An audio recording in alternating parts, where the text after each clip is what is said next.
You're listening to the Board Game Snobs podcast, a ridiculous podcast with ridiculous hosts that discuss ridiculous things. And any mention of board games is purely coincidental. And so, without further ado, and with a heavy dollop of shame and embarrassment on my part, I give you the Board Game Snobs.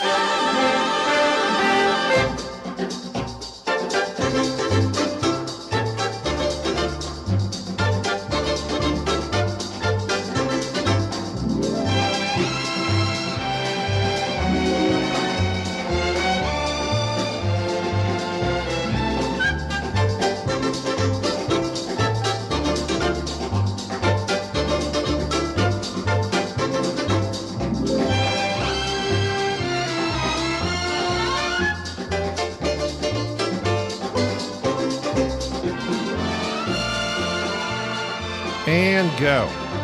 Welcome to the Board Game Snobs podcast. This is the star of the show, titular star of the show, Jerry. That makes no sense. There's no titular star. The show's not named after you. We've been over this many, many times. I'm the host, Gobby. Titular. Let me see what that means. Holding or constituting a purely formal title without any real authority. So basically, you are the titular host. Well, that does apply. I thought titular meant like also related to the title. Like when you say, can't think of it. Spider-Man's the titular character of this amazing Spider-Man comics. It's because he's the title character. But he has authority. He's the friendly neighborhood Spider-Man. He has authority because he's powerful. The Queen is the titular head of the Church of England, is the example that they gave. Because she really doesn't have authority. Correct. The Queen... Although, hey, wait, R.I.P. Yeah, she's dead. So now she really doesn't have any authority. Do they have a king now? King Chuck. Okay. I'm behind on my royalty. I don't think he's having quite the same effect of, awe and wonder over everyone that Elizabeth had back in the day. But if you were the king of England right now, what would you do? Whatever I wanted. I'm a billionaire. I know, but what would be the first thing you would do for the people? Abolish tea time and make it whiskey hour. They would hate you. I don't think whiskey's... Gin hour. There's no... They're a gin people. Yeah, but that's not... Tea time is not for drinking alcohol. That's for having discussion. Why can't it be? Because it degrades the discussion. You don't want people drinking while you're talking about serious things. Oh, that's our podcast. That's something we should try. We should switch to tea one episode. We would make no sense. You have a boot there, I see, or a yard, or what is that? It's a 16-ounce glass. No, beer. That's a look from my screen. Since we're not in studio together, that looks like a yard or a half a yard. Whole 9 yards. Do you know where that comes from, that saying? Football. Why would it be football? Because they operate in yards. 10 yards is first down. So why whole 9 yards?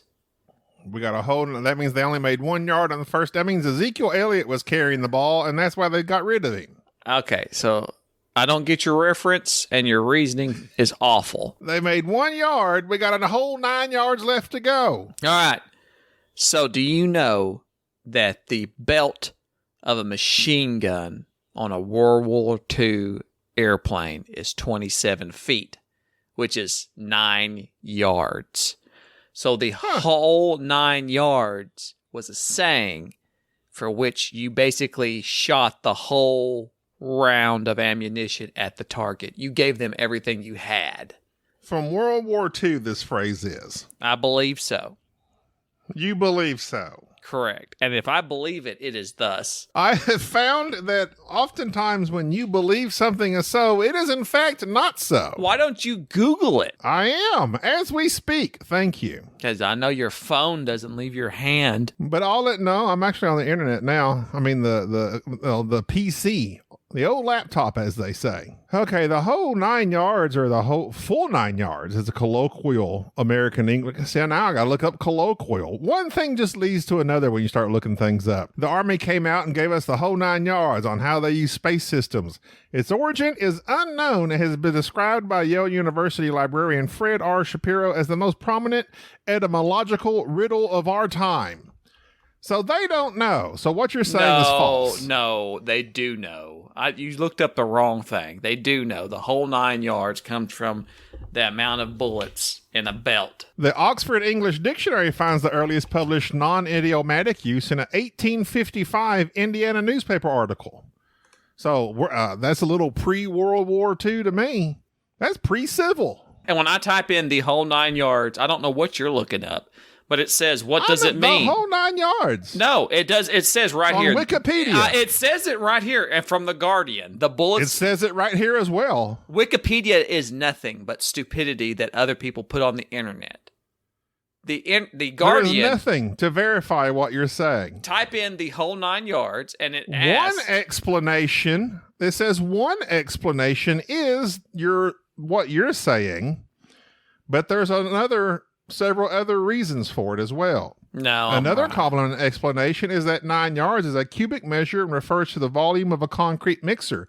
That means nothing. Nobody cares about concrete. Your World War II explanation, at the end of it, it says this theory is no longer considered viable since the phrase predates World War I. Who knows? See, this is why They don't know. They don't know. I have to research everything you say you know. I am right. At one time. I'm right. right. One time you were right. I'm right. They don't know. People just trust me on this one. I'm right. You are right. You don't know. I'm getting my information from mentalfloss.com, which is where you get all your banter. No, not Mental Floss. I've forgot where I get my stuff. Best Life. That's it. bestlifeonline.com. Bestlife.com. Let me type that in. Bestlife.com. Now, if that verifies it, I shall believe it. Best Life Online, you say? I think it's bestlifeonline.com. It may be Best Life Online. No, it's Best Life Online. Bestlife.com is like a... Because if you're living your best life online, then you're really not living your best life. Okay, so let me read you the headlines.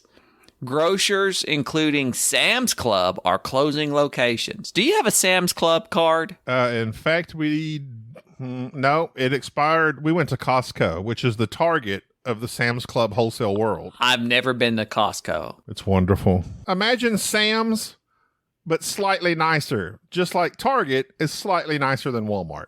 Really? Yeah. Ben Affleck says Matt Damon was a bad roommate. And Jeremy Reiner's... I'm not reading the article. Because Ben Affleck's an idiot. All right. If I had to pick one, who would you go with? Matt Damon or Ben Affleck? What team are you on? I'm a Damon guy. I'm a Damon guy. Yeah.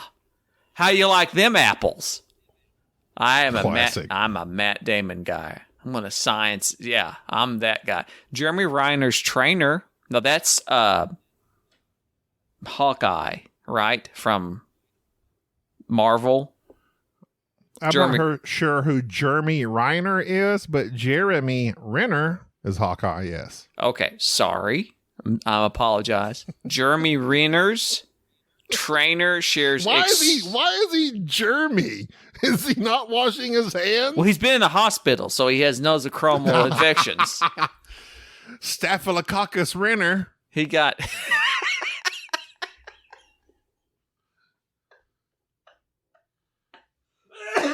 Sorry, that caught me off guard. Oh. Sorry. So he got hurt by he nearly died. A snowplow hit him, like a plow hit him or something, right? Is that right? Yes, correct. He's recovered now, I guess. He's doing much better. He's like going on talk shows and making the rounds with a cane. He's on a cane now. He's raising Cain. Let's see. He is raising Cain. Well, best recovery. Are you just browsing the news for things to discuss? What are we doing? I'm doing exactly what you do every episode. 5 signs your partner is jealous of you. When I come on here's the thing. Here's when I come on the show, I have something ready to go. I don't just get on and start browsing and mumbling into the microphone, which is what you do with every email or when you start browsing. 5 signs that your partner is jealous of you. So one, they downplay. Is that for me and you? They downplay your successes, which is exactly what you do. They downplay your web browsing abilities. They make different or disingenuous comments about you. Do you see a trend? I never do that. They disrespect your boundaries. You always interrupting me. And they're bothered by little things. This is you. This is you. Let's see. Are you 5 signs your partner is love bombing you? What is love bombing? Well, I've never heard that phrase before. Love bombing. Love bombing is a dangerous form of manipulation often used by narcissists. It's identified by excessive attention, affection, and admiration with the intent of making the victim feel obligated and dependent on the love bomber. Sounds like a song ready to be written. Love bomber. It sounds like Dan Hughes is love bombing you, showing up on our podcast, slowly trying to take over and then ignoring your DMs. He DM'd me just yesterday, actually. I've nominated them for Golden Geek, as well as I've nominated also 5 Games for Doomsday. I've also nominated We're Not Wizards. I've also nominated Gamecasters. So I think those are all my nominations. I think Ben's going to win it this year. My money's on. Ben does. Yeah. I hope they all do. Because they all really no, they don't all. They can't all win it. I know they can't all win it, but I said I hope they all win it. Can I not hope? No, you can't hope. Is hope dead in this world? There's only one person can win. You can only hope for one. I'm creating a new hope. No, you can't. There's only one hope, and it's Ben Maddox. There can be only one? Yes, it's Ben Maddox. Well, if we're coming to Highlander, then that's the We're Not Wizards. Richard, yeah, but Richard's not going to win it. Nobody knows. Is this podcast still going? I don't know. He fired it back up. It was defunct for about a year, and he's fired it back up, and he's turning and burning. He's doing good. Turning and burning. Listen, what's the etymology of that? Oh, World War I tanks turned and burned. It may be. When they would turn left, and we're not ambi-turners. Ambi-turners. They could not turn right. That was Tina's sister. Ambi. That was a good one. That was. Yes, moderately. It was. Did you know Kermit the Frog is left-handed? Me and Kermit have that in common then. Ice cream is Chinese food. I typed in random facts, and all these facts don't seem right. Okay, here's something as a left-handed person. Here's something that left-handed people suffer from. Okay. We suffer from every time we do something with a group of people, there's inevitably someone that says, what do you think they say? I don't know. I'm right-handed. I'm normal. They say, I didn't know you were left-handed. As I'm sitting there bowling my ball with my left hand, or throwing the football with my left hand, or holding my racket in my left hand. So why does this bother you? It doesn't. It's just, why is it noticeable to them? Why does someone have to say, I didn't know you were left-handed? Why do they care? Why are we outcasts of society? Because you are. You shouldn't exist. Statistically, you should have all died by now. The machines are trying to kill us. There's been a percentage of people that have died due to machines being created for right-handed people only. We're excluded. What right-handed machine is there? It's on Wikipedia. Look it up. Oh, I'm not. Wait, maybe I read that on Best Life Online. I'm on one of those two. I'm on funnyjunk.com. Funnyjunk.com. You better be careful with that particular address. Well, it says if you fart consistently for 6 years and 9 months. Like circumcision's gone wrong. Funnyjunk.com. That's .org. If you fart consistently for 6 years and 9 months, enough gas is produced to create the energy of an atomic bomb. What are you talking about right now? Let's see. Farts have been clocked at the speed of 10 feet per second. Look, I know that we're a bantering podcast and we go back and forth with quips and non sequiturs, but you're really off the rails right now.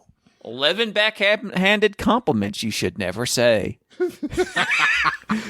You look great. Have you lost weight? You look amazing for your age. Your skin looks so much better. Okay, so we have a game we're going to talk about because this is a board game podcast, right? What was the game? Alley Cats had posted on Instagram. They have a new game, Starfighters Rapid Fire. They posted it. I looked at it. I said, that looks like a game up my alley. Rolling dice and shooting at each other in space. They kindly sent me this game. Oh, I thought you backed this. I thought you No, sir. This was a review copy. Oh, I full thought disclosure. Oh. Full disclosure, a review copy. I thought it's Starfighters.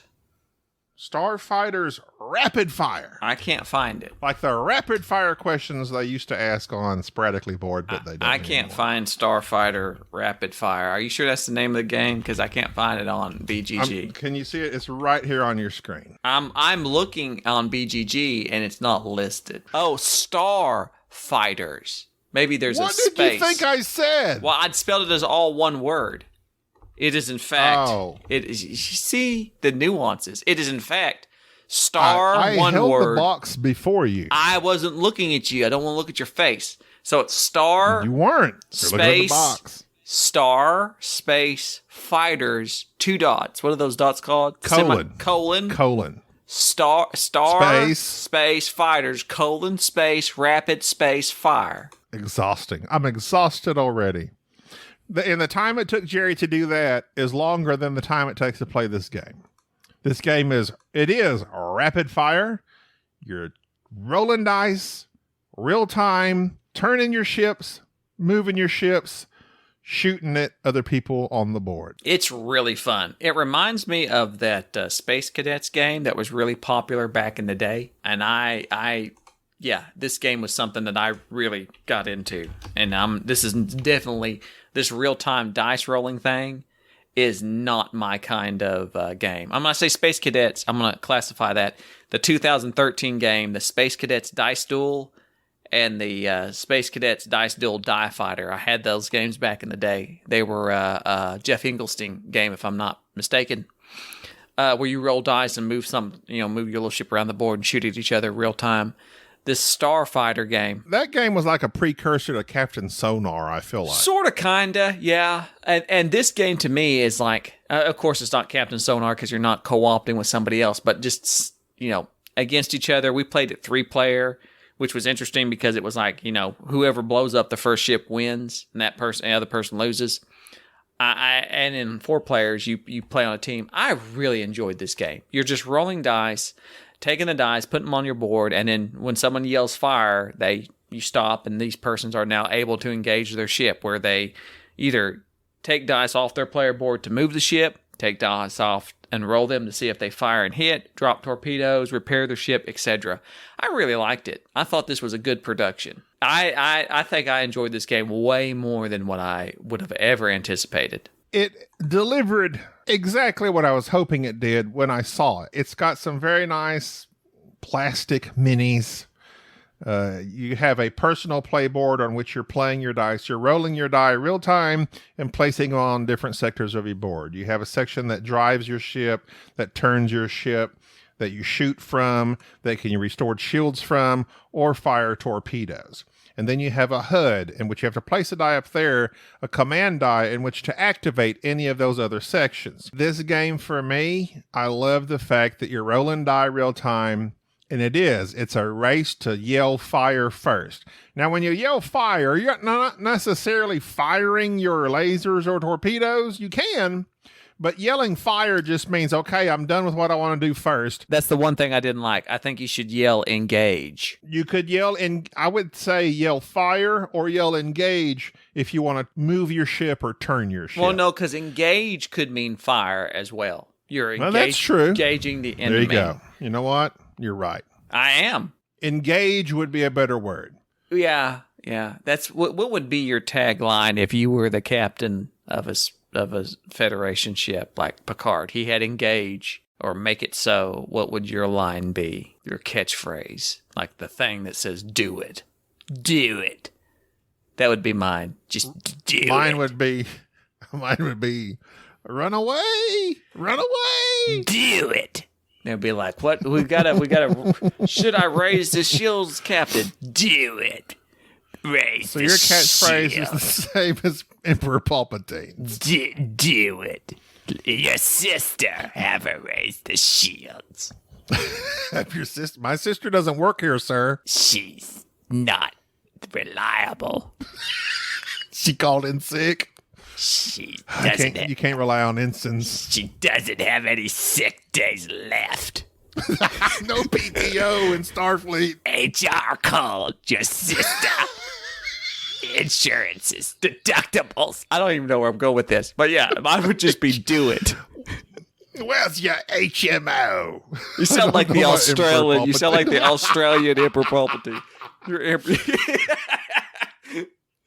Oh. So in this game, there's an A side, which everybody has the same. There's a B side with player powers. We use the A side because we're not a asymmetrical loving podcast. This game is very fast. We were done in probably 20 minutes, 30 minutes. I would say 3-player, it could be kind of sucky because 2 people could just gang up on 1 person, which is kind of what happened with me. I was fighting Enrique and Jerry. I lost. Enrique won. Although, what was interesting was... Are you sure? I thought you won. No. I lost because you were attacking me from the front. Enrique was attacking me from the starboard side. That's the right side. Okay, then the port side. My bad. I'm a port man. He's got me from the port side. So you were attacking me. Enrique was attacking me. I was trying to fire at you. I was trying to fire at Enrique, but yet I was getting concentrated on from you and Enrique. So in a 3-player game, I could see where there's a real kind of uneven balance thing, but we still had fun. I would be interested in playing this in teams. I think that would balance things out. Like, okay, you're attacking him. I'm going to attack you. He's my buddy. But I probably figure that this playing at teams might be the way to go. Do it. Either way, 1-on-1, I can see that being extremely fun because it's just you and another person. I had a blast even at 3 players, even with both of them attacking me because it's so quick. You're rolling die. You're trying to yell fire first. And, depending on which way your ship is turned, that's the side that gets attacked. So there is some strategy on turning your ship. You can rebuild your shields. You can increase the distance in which you fire. There's a lot of they're not huge details, but it's the little details of increasing the distance of your fire. I just really like that even though you're basically mostly just rolling dice and shooting at each other, there is some... Everybody's just rolling dice, but how you allocate them. And so, of course, you have the option you have to put so many dice onto your lasers to fire them. Or you could choose to put some of your dice onto this other board that gives you more power so that your hits, if they do hit, cause more damage. And I mean, there is some decision making, and it feels very frantic, which is what you want in a real time game. So I love real time games when they work like this. Project Elite. I just love real time games. This is the lightest real time game that I enjoy, and this would kill Space Cadets and all that mess, which needs to be killed because it's 2013. So yeah, this is a great game. I was shocked by how much I enjoyed this game. One thing I did like, though, is you allocate your dice to your lasers in the attack section. When you allocate them, that doesn't mean that's what fires. That just means you get to fire that many dice. You can do 1, 2, or 3. On asymmetrical, you can be able to do more. But on the A side, where everybody's the same, you can do 1, 2, or 3. What I liked was, okay, that just means you get the opportunity to fire 3 lasers. You re-roll your dice. They may all miss. Or they may all hit. But I like the re-rolling of the dice, that excitement of, I hope I hit them.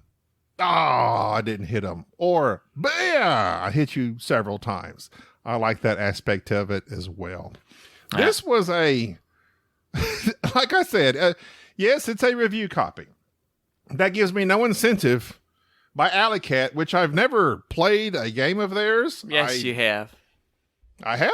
Yeah, Tinner's Trail, they publish it. Really? I just pulled that out of nowhere, but let me check, make sure that's right. Tinner's Trail. Yeah, they did. I'm looking at it right here on the shelf. They did. Yeah, so they did Tinner's Trail. I'll take that back. So far, 2 for 2. Ooh. Although I was a little iffy on Tinner's Trail.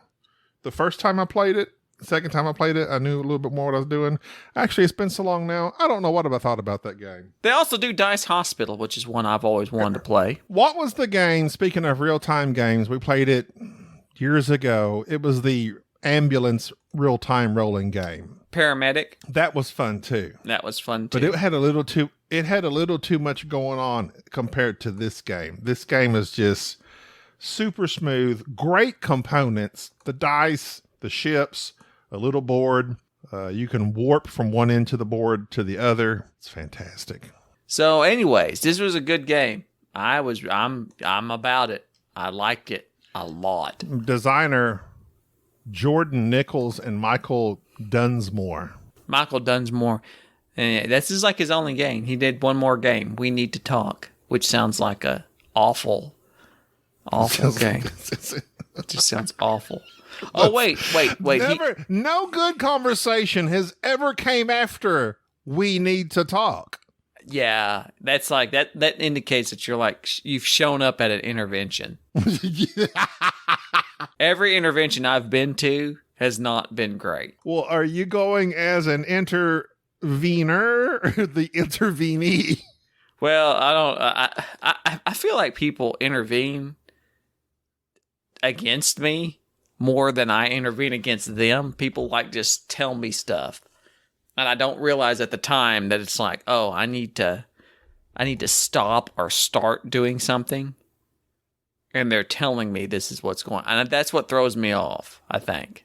Does that make sense? I've intervened with you before. You have. And it's not that I don't appreciate it. It's that I just don't feel like that anybody else is right. And so I know that you don't. And that's why I had to intervene. Well, that's the thing, It's just the thing. That's the intervention. The intervention. It is what it is. So you just announced, you told me, which is a way of announcing, that you're going to BGG Spring with me and Enrique after I've already told the audience you're not going. Little did I know. Little did you know that you're going to disobey your wife. No, Jerry. Shh. She doesn't know you're going. No, she knows I'm going. She forgot. She forgot that she told you that you weren't going? No, she forgot that we as a family discussed it. And she forgot we had decided I'm not going. So I brought it up in passing the other day. I said, we were talking about things we're doing on the weekends in April and May, and we do have a busy month of May and June. She's like, we're doing this and this and this. And I actually kind of tossed it out there as a joke, Jerry. I said, and don't forget, I got BGG Spring. She said, oh, okay. So when is that? I said, the weekend of Memorial Day. Yeah, that's the best. And she said, okay. And then like she just kept on going with the conversation. I texted you immediately as we were still talking with me and my wife. I'm texting you and say, Jerry, she forgot. Get tickets. So I booked tickets immediately. It's too late, honey. These are non-refundable. So I shall be there, BGG Spring. I will not be there in attendance Friday, but I will be there Friday evening, all day Saturday. Chad will be there. Chad's going to teach me John's Company, which is a game that I own. And I've always wanted to play. I believe it's a Cole Worley game. So I'll be in good company, learning John's Company. You'll be in Chad's company. Oh, vote for our people on BGG for the Golden Geek Award. We just want to be nominated. Who's our people? Yeah, we just want to be nominated. So nominate us, but we don't want to win. I think that either Ben. So you do want to be nominated? You've never said this, nor have you even broadcast it onto any social media whatsoever. Here's the thing. I like being the Scottie Pippen or the Tony Kukoc of the board game arena. Like we're noticed. People know us, but we're not like in the spotlight. I like that. So I truly feel it would. To be honest, it would really, really bother me if we won and like Ben Maddox and Richard Simpson and all those guys had won already. That would really bother me. I agree. Because they actually are board game podcasts. I mean, that would be so bad. God, like just to have. But Ben came in third last year. I think he's got a shot. He's got a shot. Who won last year? Was it the Barrage? Barrage and This Game Is Broken was runner-up, I believe. So I really think it's going to be between Ben and Game Is Broken, which is good because that's Ben Maddox and then what's his face, the other guy who was on our show, Ben. Matty Jude. He's forgotten us. He's too busy traveling to Thailand. And so I really think it'll be between them if I had to, so like 5 years from now, then maybe I'll feel like we should have a shot. Anyway, all right. That's going to do it for this particular episode of the Board Game Snobs podcast. Starfighter, space, fighter, rapid. Fighters. There's many fighters. Star, space, fighters, plural, space, rapid, space, fire. That's the game. That's a good game. Never more fluently has a game been talked about. All right. So for this episode of the Board Game Snobs, vote for our friends on the Board Game Geek for Best Podcast. Vote for Sporadically Bored. Vote for 5 Games for Doomsday. Vote for We're Not Wizards. Vote for the Gamecasters. And you can nominate us, but please don't let us win. That's going to do it. I'm Gabi. This is Jerry. Bye-bye. Thank you for tolerating this episode of the Board Game Snobs. Stay classy.